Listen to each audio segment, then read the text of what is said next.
My DIL called me the maid at brunch. I handed her the mortgage keys. It was a beautiful Saturday morning, the kind you wish would last forever. We were at a fancy restaurant for brunch. My son, Michael, my daughter-in-law, Jessica, my daughter, Sarah, and her husband, David. The table was set with pristine white linen, and light streamed in through the large bay window. Jessica was in her element, holding court, laughing a little too loudly. She had a certain kind of confidence that I once found endearing, but had slowly begun to realize was a cloak for a profound sense of entitlement. Then the waitress came over. She smiled at me and asked, "Is there anything I can get for the lady at the head of the table?" Jessica, without missing a beat, scoffed and said, "Oh, you mean the maid? She's just here to watch the kids."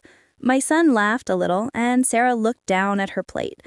The blood rushed to my head, not in anger, but in cold, quiet clarity. That was the moment. That was the final insult.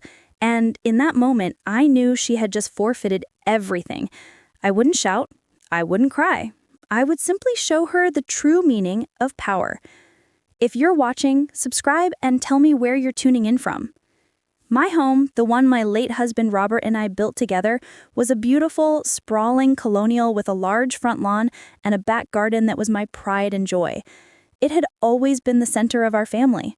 5 years ago, after Robert passed, Michael and Jessica were struggling to find a place big enough for their new family. I made a deal with them. They could live in the house for a nominal fee, a fraction of the market rate, just enough to cover the property taxes and some minor maintenance. They agreed, and they moved in. I moved into a smaller condo nearby, thinking it was a temporary arrangement until they got on their feet. 3 years passed. They had 2 beautiful children. The house was now theirs in their minds. Jessica had even repainted the foyer without asking. She started treating me not as the owner or even as their mother, but as a guest in my own home. Every time I came over, she would leave a list of chores for me to do, small things like straighten the garden shed or organize the pantry. I didn't mind at first. I did it because it was my house and I loved keeping it up. But her attitude shifted. She'd say things like, "It's so nice to have a live-in helper, isn't it, Michael?" The maid comment at brunch was just the culmination of 1,000 small cuts. After the brunch comment, I couldn't pretend anymore. I had a private conversation with Michael a few days later. I sat him down and said, "Michael, I'm concerned about how Jessica treats me. She's disrespectful. She called me the maid in front of everyone at brunch." Michael sighed, his face going blank. "Mom, you know how she is. She was just joking. She's under a lot of stress with the kids and her new job." He dismissed it, just like he always did. He defended her, not me. That was the last shred of hope I had. I had given my son and his family a $1.2 million home for almost nothing, and this was the thanks I got? I realized he was as complicit in this as she was. The plan that had been a vague idea in the back of my mind now became a concrete, non-negotiable mission. I had to protect myself and my dignity. I immediately called my longtime family lawyer, Mr. Sterling. He had been Robert's friend and our legal counsel for over 30 years.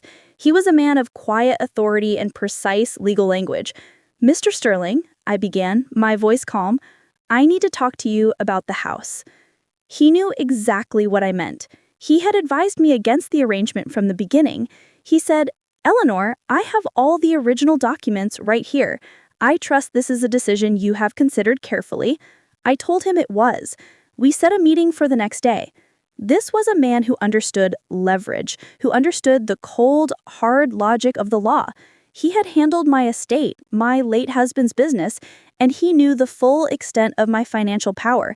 He would be the hammer I needed.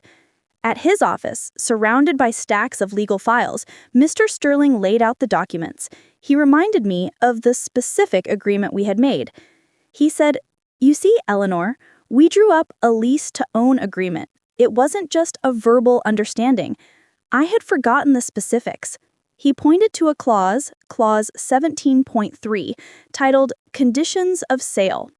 It stated that for the option to purchase the property to be valid, All rental payments and property maintenance fees, which amounted to a meager $1,500 a month, had to be paid in full and on time for a period of 5 years. He then showed me the ledger. In the 3 years they had lived in the house, they had made 18 late payments. They were now over $15,000 in arrears, a sum they never had to pay because I never sent an invoice. They've technically been in breach of the contract for years, Eleanor. The agreement is void. You can terminate the lease with 90 days' notice, with or without cause. The midpoint twist was simple and elegant. They thought they were building equity, but they were actually living in a house with no claim to it on a lease they had already broken.